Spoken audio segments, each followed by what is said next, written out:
নানাবিধ জীবন যন্ত্রণায় জর্জরিত রাজধানীর অধিকাংশ পথশিশু। এ সকল পথশিশুদের নেই পিতামাতার সঠিক তথ্য, এতে তারা বঞ্চিত জন্ম নিবন্ধন থেকে।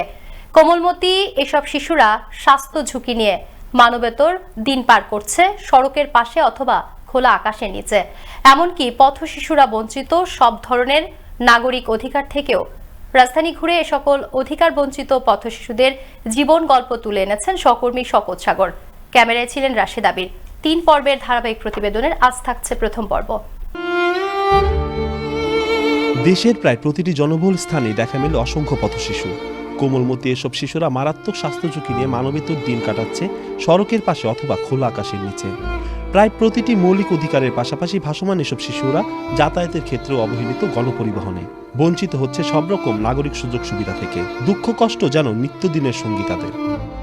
এখন আমরা যে কোনো হোটেল ঢুকতে গেলে আমগরে মানুষের কি এখানে বসে যাইব না, মার্কেটে মার্কেটে যায় কিনা আঙ্গ ঢুকতে দেয় না ভিতরে, কি গাড়িতে উঠতে দেয় না আঙ্গরে, কোন থাকা যায় না।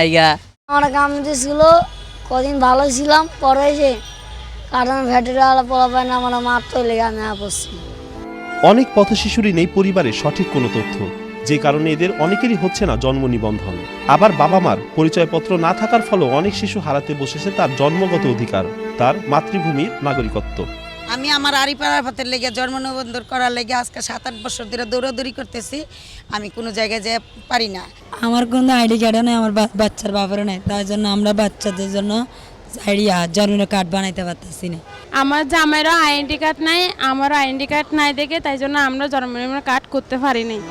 পথশিশুদের জীবনমান উন্নয়নে সারা দেশে নানামুখী কার্যক্রম পরিচালনা করছে বিভিন্ন দেশি বিদেশি বেসরকারি সমাজসেবামূলক প্রতিষ্ঠান। কিন্তু জন্ম নিবন্ধন না থাকা এসব পথশিশুদের পদে পদে হতে হচ্ছে অধিকার বঞ্চিত।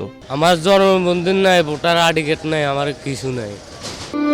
এ সকল অধিকার বঞ্চিত শিশুদের কষ্ট নিরসনের পাশাপাশি তাদের একটি সুন্দর ভবিষ্যৎ উপহার দিতে সরকারি পদক্ষেপের কোনো বিকল্প নেই বলে মনে করেন সুশীল সমাজ।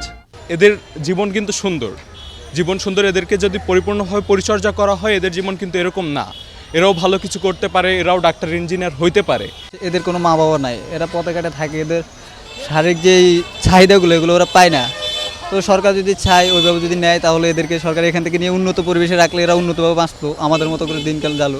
মানুষের যে মৌলিক অধিকার, যে খাদ্য, বস্ত্র, বাসস্থান, চিকিৎসা, এদের একটা এখানে দেখা যাচ্ছে না। অবহেলিত এসব পথশিশুরা এদেশেরই সন্তান, আর নাগরিকত্ব তাদের অধিকার। পথশিশুদের এই নাগরিক অধিকার বঞ্চিত হওয়ার জন্য জন্ম নিবন্ধন করতে না পারাকে কারণ হিসেবে দেখছেন এই আইনজীবী। জন্ম নিবন্ধন যদি পথশিশুদের নিশ্চিত করা না যায় তাহলে তাদের যে সকল মৌলিক অধিকার রয়েছে সেই সকল মৌলিক অধিকার বাস্তবায়নের জন্য সবচেয়ে বড় ধরনের একটি বাধা হয়ে যায়। তাহলে রাষ্ট্রের কাছ থেকে সে যে সিকিউরিটি পাওয়ার কথা ছিল সে কিন্তু সেই সিকিউরিটিগুলো পাবে না। অর্থাৎ তার যদি পরিচয় আমরা আইডেন্টিফাই করতে ব্যর্থ হই তাহলে তাদের কিন্তু একটা মৌলিক অধিকারই নষ্ট হয়ে যায়। সুবিধা বঞ্চিত শিশুদের কল্যাণে নেওয়া হয়েছে সরকারি নানা উদ্যোগ, জানালেন এই কর্মকর্তা। শিশুদের সুরক্ষা এবং উন্নয়নের লক্ষ্যে গণপ্রজাতন্ত্রী বাংলাদেশ সরকারের সমাজ কল্যাণ মন্ত্রণালয়ের সাথে ইউনিসেফ বাংলাদেশ দীর্ঘদিন ধরে কাজ করছে। Birth and death registration authority যে আছেন কর্তৃপক্ষের সাথে আমাদের নবযোগদানকৃত মহাপরিচালক নির্দেশনা দিয়েছেন। এই ধরনের সুবিধাবঞ্চিত পথশিশুদের জন্ম নিবন্ধন করতে এটাকে কিভাবে আরও প্রক্রিয়াটাকে সহজতর করা যায় সেই জন্যেই ওই কর্তৃপক্ষের সাথে সমাজসেবা অধিদপ্তরের কোনো ধরনের এমওইউ করা যায় কিনা সেই সম্ভাব্যতা এবং প্রয়োজন যাচাই বাছাই করার জন্য উনি ইতোমধ্যেই নির্দেশনা দিয়েছেন। আমাদের সমাজে সর্বক্ষেত্রে অধিকার বঞ্চিত পথশিশুদের অস্তিত্ব রক্ষাই যেন আজ হুমকির পথে। প্রতি পদে অবহেলিত রাস্তার পাশে অনাদরে পড়ে থাকা এসব পথশিশুদের ভবিষ্যৎ সুরক্ষায় অনতিবিলম্বে কার্যকর পদক্ষেপ নিতে হবে সরকারকেই, কেননা আজকের শিশুই আগামী দিনের ভবিষ্যৎ। শকত সাগর, আনন্দ টিভি, ঢাকা।